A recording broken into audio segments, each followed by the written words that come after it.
صبغة الله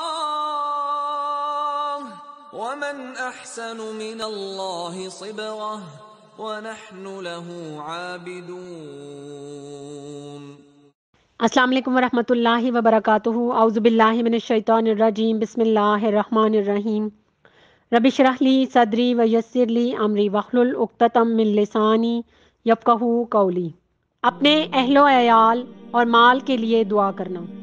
صحیح مسلم سے روایت ہے، حضرت جابر رضی اللہ سے مروی ہے کہ رسول اللہ صلی اللہ علیہ وآلہ وسلم نے فرمایا، اپنی اولاد اور نہ ہی مال و دولت کے لیے بد دعا کرو، مبادا یہ کہ دعا کسی ایسی گھڑی میں ہو جس میں اللہ تعالیٰ دعا کو رد نہیں فرماتے، آپ کے منہ سے بد دعا نکلے اور اللہ تعالیٰ اسے قبول کر لیں، اور نتیجتاً وہ چیز ہلاک و تباہ ہو جائے جس کے بارے میں بد دعا کی گئی ہو۔ فوت شدگان کی برائی بیان کرنا۔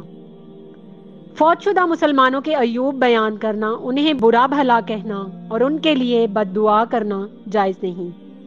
ہاں، اگر کسی کے عقائد گمراہ کن ہوں یا اس کے نظریات باطل ہوں تو ان لوگوں کو ضرور آگاہ کرنا چاہیے تاکہ لوگ گمراہی اور تباہی سے بچ سکیں۔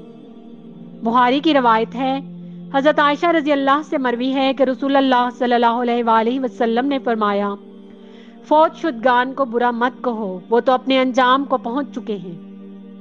اللہ تعالیٰ مجھے اور آپ کو ایمان کی بہترین حالتوں میں رکھے اور ہماری طرف آنے والے ہر شر کو خیر میں بدل دے، آمین ثم آمین یا رب العالمین۔